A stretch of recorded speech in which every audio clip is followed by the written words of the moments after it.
All right, so as I was saying, I got my ex's friend Sylvie told me that my ex wouldn't go to the court date for the restraining order, but my ex went anyways. So I went to the 6 months later. I told my friend Roger about what happened. Roger told me that I should go to the court clerk and ask her if they can dismiss the restraining order, since my ex tried to trick me not to go to the restraining order court date by having her friends tell me that she wasn't going to go. So I got the court order. I went to the court clerk and I got the court order papers to dismiss the restraining order for a trial, to see if I could dismiss the restraining order. So I went to, first I called my friend Johnny and I asked him if he can get me in touch with Sylvie to see if Sylvie could give the papers to my ex. So Johnny told me he'd do it, but he said that he needed money. So he said if I give him $300, then he'll do it, and he'll give me the money back later. But he gave me his computer for collateral. But I gave him the $300, and then he got in touch with Sylvie. But then when I tried to call Sylvie, she didn't answer, because I sent some messages before saying that, I wanted it to be very brief, because I just wanted to tell her about the court order papers. But then she didn't respond, and I tried to call Johnny, and Johnny wouldn't respond. But then he did respond, and he told me that he would get in touch with Sylvie, but he ended up ghosting me, because I told him, I told him that I wanted to serve, that him or Sylvie especially, I would prefer Sylvie do it, but either him or Sylvie to serve the papers to my ex. But then he wouldn't respond, and I was texting Sylvie to asking her if she would serve the papers, but she wouldn't respond. So then I went to the sheriff, but the sheriff told me that they couldn't serve the papers, and he said because it had been 24 hours after I got the papers, and they said they only serve papers at the first 24 hours after you get the papers. So then I went to the court clerk and I asked them what I should do. And first I went to see if the professional would do it, but he said that they said that they would do it for $150. They would serve the papers, and I didn't want to spend $150 to get the papers served. So I went to the court clerk and asked what I should do, and then they said that I could have family members or friends serve the papers. And I did that from the beginning. I asked them, and they said that I could have family members or friends serve the papers. So I went to my ex's. Well, first I tried one of my ex's other friends, and she didn't do it. Then I went to my ex's. Well, I asked some of my friends if they would do it, but they said that they wouldn't do it. Then I went to my ex's parents' place, and I asked them if they could serve the papers. And when I first went there, like I said, I had never actually met them. I talked to the dad on the phone after the baby died, asked him if he could help me because he's a psychologist, because I was suffering a lot, but he wouldn't help me. But I went to the house and I asked the mom, and I saw the mom and dad, and the mom asked me, do I know you? Who are you? And I said, my name is Ryan. I had a baby with your daughter, but she ended up having she had the abortion. But she was like, she said, my daughter had to have the abortion. The baby had problems or whatever. So I was like, that's not what this is about. I don't care. I'm fine about that. All I really cared, I just asked her, I have court order papers for a trial. Could you please serve them to your daughter? And my ex's dad was like, he's a Jewish guy, and he's like, don't go out there, whatever her name is. I'm not gonna say her name, but don't go out there Ex's mom, don't go out there, Ex's mom. Once you go out there, you have to serve the papers. Do not go out there. Do not get those papers. So I was just like, okay, if you guys don't want to serve it, that's fine. And he was like, yeah, do not go out there. And then, so I just left. And then I went to my ex's sister's house. Like I said, I never met her sister, but I talked to her on the phone before she had before my ex had the abortion to see if she could maybe help, because like I said, my ex needed to be on bed rest, but you know, she said I needed to take care of her. So I asked her sister if she could help me out, you know, but the sister blocked me. But you know, I went to the sister's place because like I said, when before the abortion, I went to their places to see if they would be able to help me out, you know, because my ex said she needed to be on bed rest. I went to their places because my ex blocked me on the phone and I couldn't get a hold of her. So I went to their places to see if they would help me out. So I knew where they lived, you know, and my ex put them on the restraining order, the first restraining order, even though they on the first temporary restraining order. I was never had a restraining order against them, but she put me on a temporary restraining order. So I knew their names, so I just looked them up online. So I knew where they lived. So I went to her sister's place and I asked her. I was gonna ask her, but she wasn't there.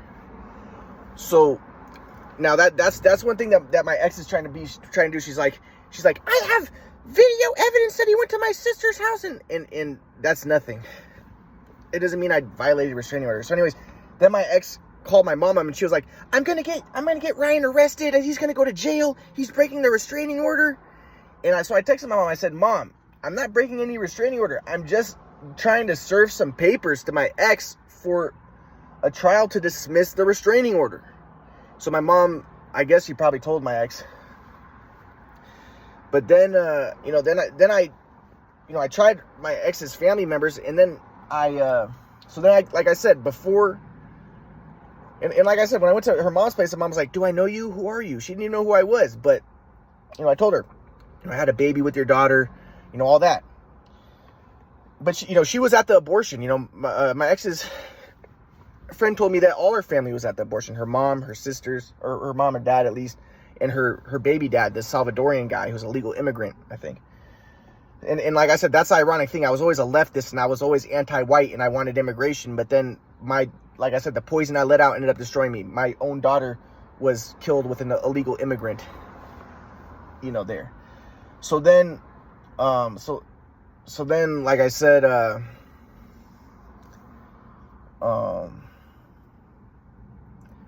I called her boss, because her boss, when she was pregnant, like I said, my ex needed to be on bed rest, and she had called, she had gotten a letter from her doctor that she had to be off work, so she gave it to her work, telling her bosses that she couldn't work.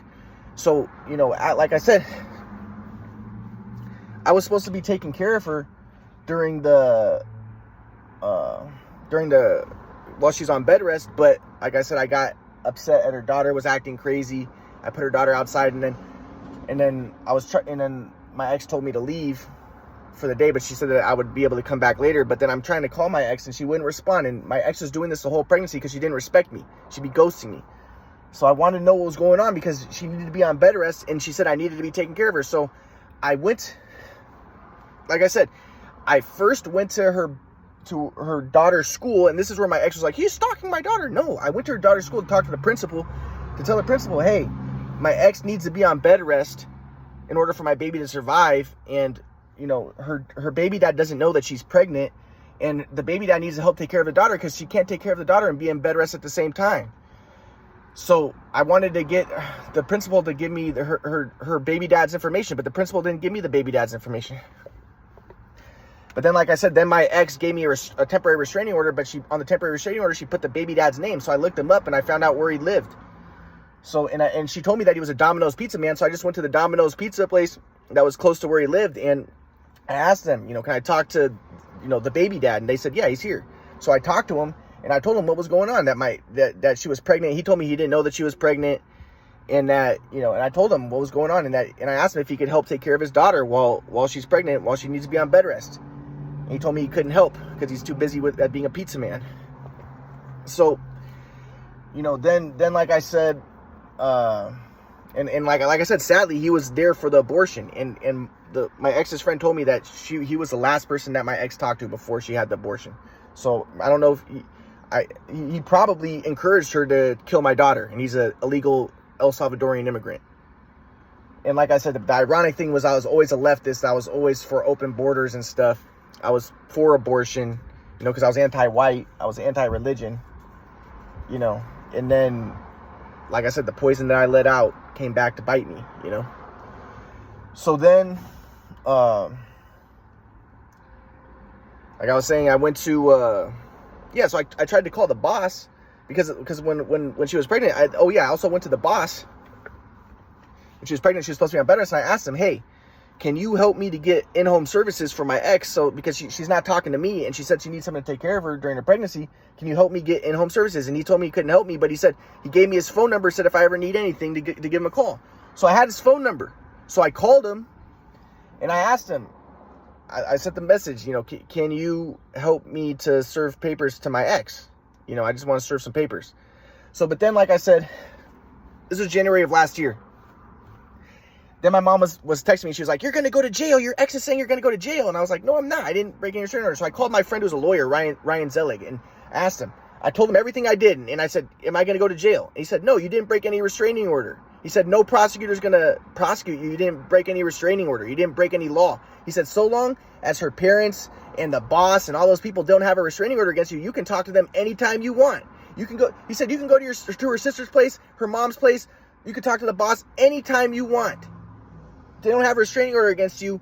They can't do anything. So long as you're not asking if you can talk to your ex and stuff, yeah, you can talk to them anytime you want. He says it's a free country, you know. He said they can't, I forget the words he used, but he said like they can't restrict my movements like that. Make it so I can't go to her parents' house and talk to her parents. And that he said that I did nothing to break any restraining order. So then, like I said, a year later, I get the letter in the mail, and so then I talked to a public defender. Because the letter said I needed to go to court, and the public defender was like, you broke the restraining order, you served the papers. And I was like, no, I didn't. She's like, yes, you did. You went into the courtroom. I was like, no, and you went into her workplace and you served. I was like, no, I didn't. That was my friend Bill. So she was like, oh, then you have a case. So then, as I said, I went to then I talked to a different public defender on the phone later, and she was like, she's saying that you went into her place, and she said first off that you called her, and I said I didn't call her. Check my phone records, I never called her. And she said second off and they were saying that I should just ask for 3 years probation and 0 jail time. I was like, why would I plead guilty and get that if I didn't do anything, if I didn't break any restraining order? I talked to my friend Ryan Zelig. He said I didn't break any restraining order. So, and he's a lawyer. So then I'm talking to this public defender, and she's like, yes, you did. She said that according to she said that my ex's boss said that she's going to testify that I went into her workplace. And I was like, let her testify. That would be perjury. She's going to go to jail then. So then she was like, okay. So then I went to the next court date, and the public defender's assistant was there, and he was like, yeah, I've never seen anybody break a violating restraining order. Usually the juries don't know what's going on. They don't know the law, so they usually, find the person guilty. But I was like, but I didn't break any restraining order. This is bullshit. They shouldn't have prosecuted this. So then I talked to the public defender again, and I met a different day with the public defender, and the public defender showed me a video of my ex talking to the police, and my ex says, yes, they asked, like, what did he do? And she said, he went into my workplace, and he said he was going to get me fired, and said he owed me $1,000. And yeah, I did that before the restraining order. And so I didn't break any restraining order. So yeah, she was like, yeah, her boss will testify. But the thing is, of course the boss will testify that I did that, but it doesn't have any relevance to the case. It was before the restraining order. But the stupid prosecutor and the stupid public defenders didn't know that. They didn't do any fucking research. So they assumed that I went in after the restraining order, because they're idiots. So I told her I didn't break any restraining order. So then I talked to her, and I started sending her messages, and I showed her the dates. And I showed her, and I showed her all the stuff, and I was like, yes, I went in before the restraining order, so that has no relevance to this case. But then the public defender also said that, you know, she showed me a picture of a phone that had my number on it, and she said that this was a picture that my ex took, saying that I called her at work. And I said, I never called my ex at work. But then I realized, I was like, no, I called her boss. So she probably took a picture of her boss's phone and claimed that I called her at work. And then she was like, well, you know, she's claiming that, you know. So then she ended up doing an investigation, and they had the investigators talk to my ex, and my ex admitted, I did not go into the workplace. It was my friend Bill who did. So there they already fucked up. But now my public defender was like, well, she's going to say, she says that, you know, when you called the workplace, when you called her boss, you should have known that if it didn't get through to her boss, then it could have gotten to her vicariously, because messages that don't get through to her boss can go to, you know, the calls can go to the main phone of the work, and she can pick that up. And she's like, she said that she was close to you and very close to you, and, you know, and again, my ex never told them that I had a baby with her, but, you know, that she was very close to you and loved you and stuff, and you talked a lot, and you should know that. And I was like, first off, how would I know that? Second off, no, I wouldn't know that. I just called the boss. I didn't even know it was his work phone. I thought it was his phone. It's a phone number he gave me to call him if I ever needed to talk to him. It never even crossed my mind 1 second that it could possibly get to my ex.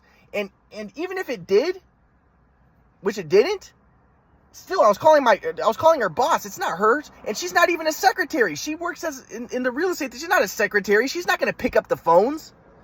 So that was bullshit. What really happened probably was I called the boss.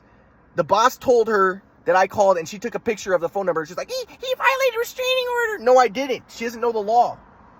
So then, and like I said, and then the public defender was saying, at first the public defender said you didn't leave any message on the boss's phone. But then after she investigated my ex, you know, she was told me, yeah, you did leave a message, and you did ask the boss if he could serve the papers. And but my public defender I felt like the public defender was against me. The public defender was like, but it seems like you asked him if you could meet him at the office, like trying to make it seem like I wanted to meet him at the office and maybe bump into my ex. No, I asked him, can we meet at a coffee shop or something? And can I serve you the paper? Can I serve you the paper so that you can serve it to my ex? For, you know, that was it. I had court order papers. So that's it. And I asked my friend Ryan Zelig, who's a lawyer. He said that's not violating a restraining order if I want to talk to the boss. I could talk to the boss anytime I want, so long as I'm not asking to see my ex. I could talk to him anytime I want. I could talk to her family anytime I want. So the prosecutor made a big mistake. The prosecutor's an idiot. He didn't do any investigation. He assumed that I served the papers. No, my friend Bill did. But my ex, when she talked to the police and when she talked to him, she made it seem like I served it. And then she tried to make it seem like her boss would testify. And she tried to confuse them with the dates. So, yeah, my boss will testify. He came into my workplace. Yeah, I did before the restraining order. But the investigator and but the prosecutor's too stupid. He didn't pay attention to the dates. He just assumed. And in regards to the phone thing, he just assumed that I called her at work. No, I called the boss. So they're fucking idiots. The prosecutor needs to be fired because he didn't do any investigation. He's potentially ruining my life. I'm trying to go to Israel right now. I have a rabbi who wrote the letter that I needed to get. I can go over there right now and I can start working. I can start playing professional basketball. But, you know, what they're saying is, well, so the prosecutor, so my attorney saying, or my public defender was saying, okay, well, what you can do is either you can get 3 years probation, and if I do that, then I can't go to Israel, and I can't get the citizenship, which I want, so I can play professional basketball over there. She says, okay, well, you could do a year-long of a mental health diversion. But the thing is, with the year-long mental health diversion, again, I don't know if that's going to affect the stuff. And I asked the Jewish agency, they said, while I'm on the mental health diversion, I can't get the citizenship, and that's what I want, so I can play the professional basketball. And then the other option is that I can go to court with a jury who doesn't know the law. So the jury might, because they don't know the law, they might find me guilty even though I'm not guilty. So that's why the prosecutor needs to dismiss the case, because he should know by now that I didn't do anything to violate any restraining order. My friend Ryan Zelig, who's a lawyer, said I did not, that this is stupid that he prosecuted this. It's a fact I did not do anything to violate the restraining order. all I did was try to serve papers, and I didn't do anything to violate any restraining order, and they thought I did, but now they know after investigating my ex that she lied and manipulated them, so they need to dismiss the case.